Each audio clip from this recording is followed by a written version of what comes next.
Salut à tous, bienvenue dans cette nouvelle vidéo. On va évoquer l'actualité mercato du Paris Saint-Germain. Nono est avec nous, salut Nono. Salut Sacha.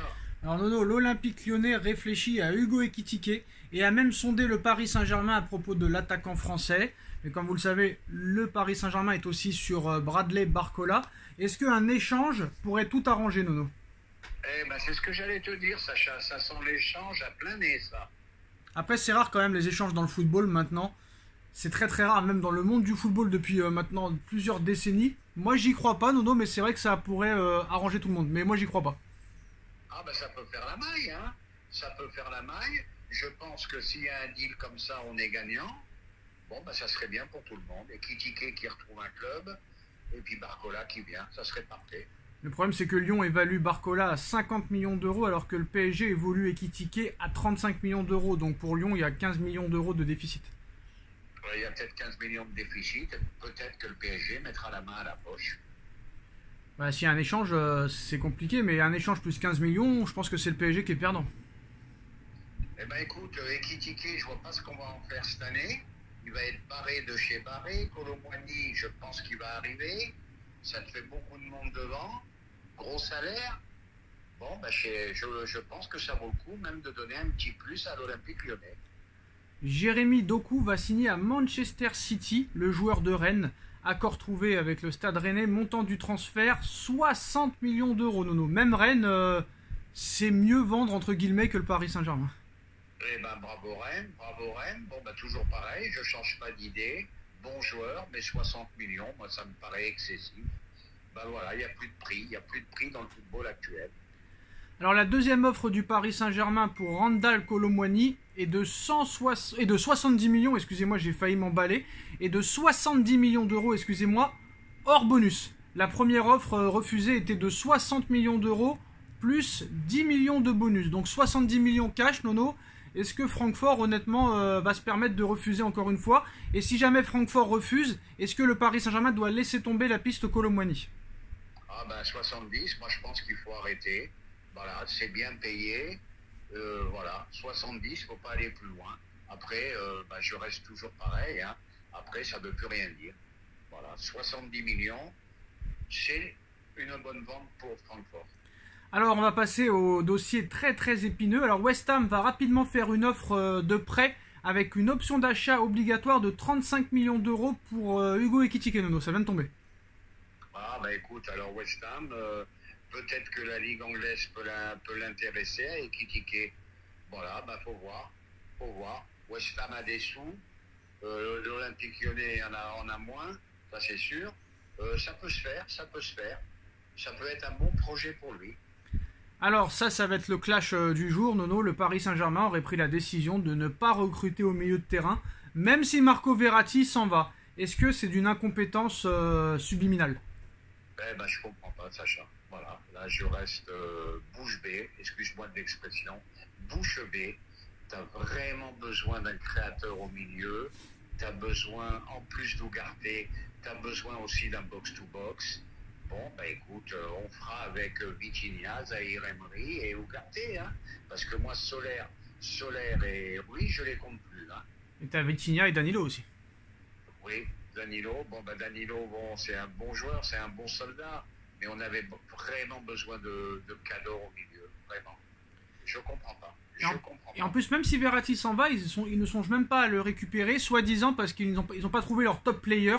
Et aucun top player à leurs yeux n'est disponible, donc ça ne sert à rien de recruter au milieu de terrain. C'est sûr, hein, si c'est pour te reprendre un Ruiz ou un Solaire, tu lâches l'affaire. Mais c'est trop tard, fallait s'en occuper avant. Alors gardons Verratti dans ce cas-là alors. Au pire aller, je leur dis, gardez Marco. Même avec 3 kilos de trop, il est encore au-dessus des autres. Hein. Ça reste à prouver. Alors, maintenant, Nono, l'autre information. Si jamais la piste Randal Kolo Muani venait à échouer, le patron du Paris Saint-Germain, qui n'est pas Nasser, hein, qui n'est ni Luis Campos, qui n'est ni Antero Henrique, qui n'est ni le Prince, le patron du Paris Saint-Germain, qui est président, propriétaire, directeur sportif, et peut-être même entraîneur bientôt, Kylian Mbappé, a glissé le nom d'Antoine Griezmann à sa direction du Paris Saint-Germain. L'international français évolue à l'Atlético Madrid et aurait une clause libératoire fixée à 25 millions d'euros dans son contrat. Alors la question que je me pose, Nono, est-ce que ce serait pas mieux de laisser Randal Kolo Muani? Certes, il est beaucoup plus jeune que Griezmann, mais bon, sachant que tu as déjà un numéro 9, est-ce que ce serait pas mieux d'aller sur un Antoine Griezmann qui pourrait donner des caviars et qui est 3 fois moins cher? Ah bah là, ça serait le joueur idéal. Hein. Tu as vu, déjà, il a reculé de position avec l'équipe de France. Bon, le problème avec Griezmann, c'est que son deuxième club, son club de cœur, c'est Marseille. Donc, je sais pas s'il viendra. Et Lucas Hernandez, c'était quoi son club de cœur? Oui, bah, tu as bien fait d'intervenir. Voilà, donc, merci. Oui, pourquoi pas. Pourquoi pas. Bon, bah, j'y crois pas trop. Nono, hein. tu l'as dit toi-même, l'amour du maillot, c'est terminé, qu'on s'en fout. Ah oui, l'amour du maillot, les cuissons, faut oublier. La preuve avec monsieur Lucas Hernandez, qui a toujours dit que Marseille, dans des conférences de presse en équipe de France ou n'importe où d'autre, a toujours dit que Marseille était son club de cœur. Et ça l'a pas empêché de venir au Paris Saint-Germain. Tout comme ça peut être le dernier grand coup de tonnerre du mercato. Tout comme Benjamin Stambouli à l'époque, et compagnie. Bref, voilà pour les petites informations. Thierry Henry, entraîneur des espoirs, c'est officiel, Nono. Qu'est-ce que t'en penses? Bon, bah, comme j'ai déjà dit, il a la carte, il a échoué de partout. Écoute, moi je suis surpris encore. Hein. Il y a beaucoup de choses qui me surprennent dans le football maintenant.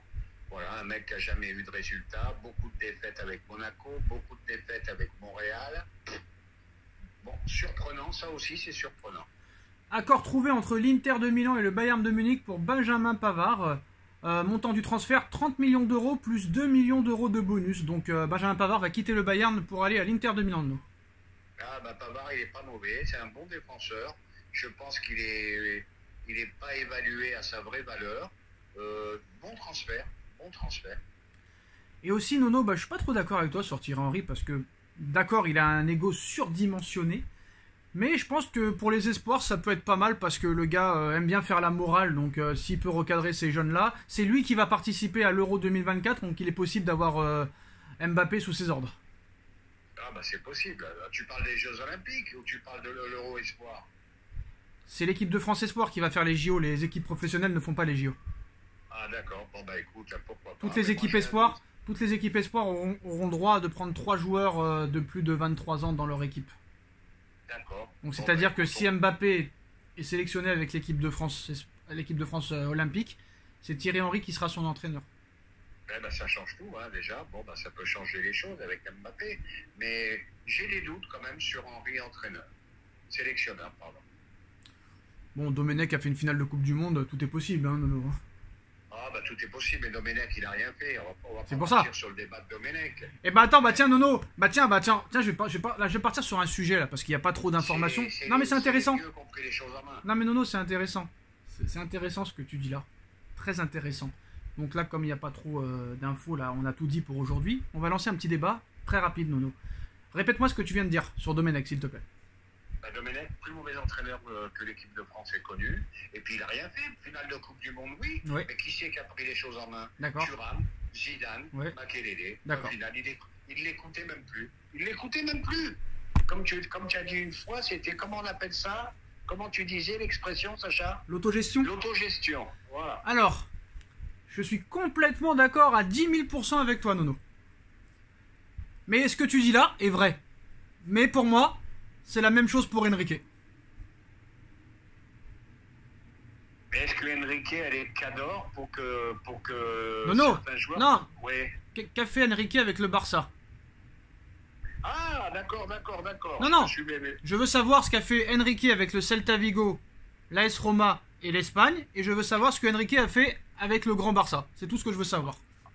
Il n'a rien fait avec les 2 premiers cités, et avec le Barça, il gagne une Ligue des Champions, mais pourquoi? Il a les 3 meilleurs joueurs du monde. Non, c'est pas que ça. Non seulement il a les 3 meilleurs joueurs du monde devant, et il a le meilleur milieu de terrain au monde. Et la meilleure défense du monde, et peut-être le meilleur gardien du monde à l'époque.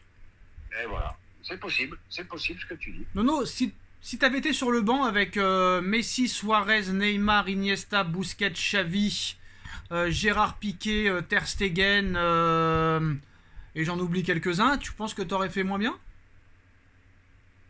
Jordi Alba, Piqué, j'en ai encore 2 que j'en ai oubliés. Bon, c'est quand même un métier, il faut quand même pas exagérer. Ah bah non, pourquoi Domenech, ce serait pas de sa faute, et là ce serait de la faute grâce à Enrique, frère. Oui, mais de toute façon, ça veut dire quoi, ça? Ça veut dire quoi? On va pas rentrer dans un autre débat. Les grands entraîneurs, mais il faut des grands joueurs. Voilà, Pas tout obligatoirement, pas obligatoirement, non. Pas, simplement. Et je me pas suis mal obligatoirement. exprimé, pardon. Je me suis mal exprimé, Sacha. C'est les grands joueurs qui font les grands entraîneurs. Pas, Voilà. pas obligatoirement. Il y a des entraîneurs qui ont révélé des joueurs qui n'étaient pas très bons. Moi, je suis désolé, j'ai vu des coachs arriver dans des équipes. Les joueurs ne ressemblaient à rien. Et d'un seul coup, avec le même effectif, ils les ont transformés, sublimés.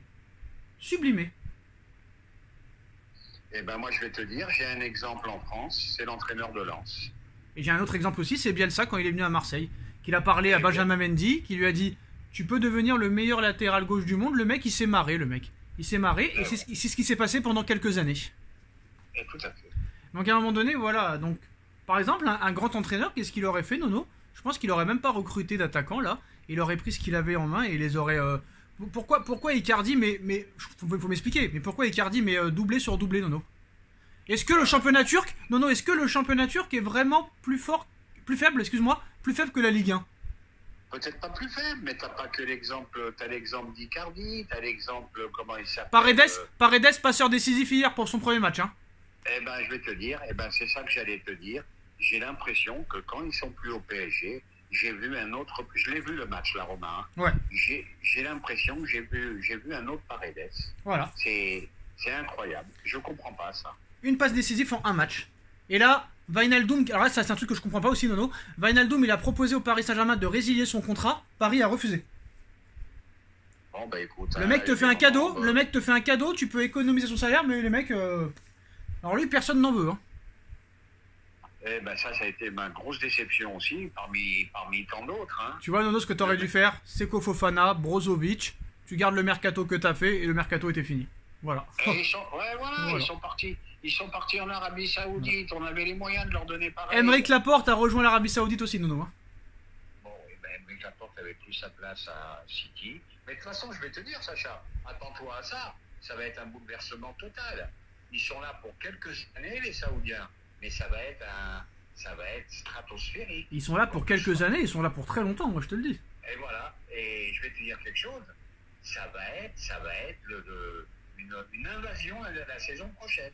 Bah là, il va devoir. Séphérine va devoir enlever le fair play financier. Et je sais même pas si le fair play financier est retiré, ça suffira. Je sais même pas. Et qu'est-ce que tu veux? Des joueurs moyens, tu leur proposes 25 millions par an. Tu peux pas suivre. C'est impossible. Ah bah là Mbappé sait très bien que dans quelques années, il finira là-bas. Bah oui, il a encore le temps. Lui, je pense qu'il va. Mais quand même, Messi, c'est bizarre qu'il ait refusé 500 millions d'euros par saison dans un championnat où il aurait été vraiment très, très relevé. Hein. Ah, Nono. Mais là, Vas-y. Là, il a choisi le choix de vie. Hein. Miami, merveilleux. Il a sa maison là-bas, le soleil, la mer. Mais Nono, magnifique. Nono, on a vu hier après le match l'ancien Lyonnais qui est à l'AS Roma maintenant. Comment il s'appelle Oussem Aouar, qui parle d'un Italien, Nono, comme s'il était italien. Ouais. Et hier, ils ont fait une séquence avec Koulibaly et Neymar. Koulibaly qui demande à Neymar, tu parles français? L'autre qui répond, un petit pou, papa. Non, mais... Un petit pou, quelle honte. 6 ans en France, pas un mot de français. Mais attends, mais tu sais quoi, j'aurais bien voulu savoir combien de temps il est resté à Paris, lui, même en étant à Paris, tu sais. Attends, c'est grave. C'est une honte. C'est une honte. Et les mecs qui pleurent, Nono, qui pleurent parce qu'il est parti. La légende est partie, qui sait même pas dire bonjour. Tu l'as entendu dire bonjour en français, Baba? Non, mais jamais Bonjour. Non, mais attends, non, Sacha, c'est pas bien de se moquer. Mais nous, on sait dire obrigado, hein, frère, hein. Obrigado, obrigado, muito bon, tu vois ou pas? Voilà, c'est la base. Le mec, attends. Tu vois Marquis, il parle parfaitement le français. Tu vois Verratti, il parle bien le français. Attends, ça fait 6 ans le mec, 6 ans. Même Zlatan, au moins, quand il est parti, il savait pas bien parler, mais il avait dit quelques mots, tu vois. Il avait dit quelques mots pour le titre. Il avait sorti une phrase, ça va être difficile sans moi de gagner, mais c'est possible. Ici, c'est Paris. On a une bonne équipe et machin. Le mec, il sait même pas, un petit peu, il sait pas dire. Un petit pou. Eh ben, ça prouve le bonhomme qu'il est, voilà. C'est tout. Il est resté adolescent, ce mec-là. Voilà. Il est resté adolescent, à mon avis. C'est le syndrome de Peter Pan, Nono. Ça m'est arrivé à moi aussi. Ah, bah écoute, c'est le syndrome de Peter. Alors. Ah, c'est le syndrome de Peter, Nono. Mais bon, Peter ne peut pas se défendre. Hein, Nono? Voilà, voilà. Ça te prouve que le mec, c'était pas un mec qui était prêt à s'investir à 100%. Voilà, c'est tout. Mais j'ai compris le truc, c'est un mec des favelas, il a connu la misère. À Santos, c'était un phénomène, il marquait des triplés. Il est arrivé à Barça, il a fait ses 2 grosses saisons. Il a mis tout le monde d'accord. Il a réussi à s'imposer avec le meilleur neuf du monde et le meilleur joueur du monde peut-être de tous les temps. Ça lui a suffi pour devenir une superstar mondiale. Et maintenant, avec les Arabies Saoudites et les machins et tout, c'est un homme d'affaires, c'est un businessman, le gars. Puis voilà. Ben voilà, vu ce qu'ils vont lui donner, c'est sûr que là, on parle, ça n'a plus rien à voir avec le football. Mais ce que je voulais te dire au niveau de l'intégration, ben, le mec, il fait 20 ou 25 copains, tous brésiliens, donc ça parlait brésilien sans arrêt. Donc voilà. Mais t'as vu ce qu'il lui a dit à Kimi? T'as vu ce qu'il lui a dit à Kimi quand il a fait ses adieux au centre d'entraînement? Non. T'as pas vu ce qu'il lui a dit à Kimi? À Neymar? Non, j'ai pas fait attention. Quand ils se sont pris dans les bras, il lui a dit dis salam alaikum, ils vont te donner 500 000 de plus. Ah bon, d'accord. T'as pas vu cette histoire? Non, j'ai pas vu. Ça a fait le tour du monde, Nono.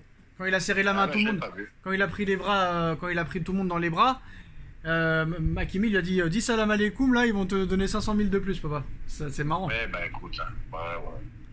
Ouais, mais là je veux pas parler de ça parce que là on n'est plus du tout dans le football. Là. C'est la banqueroute, Nono.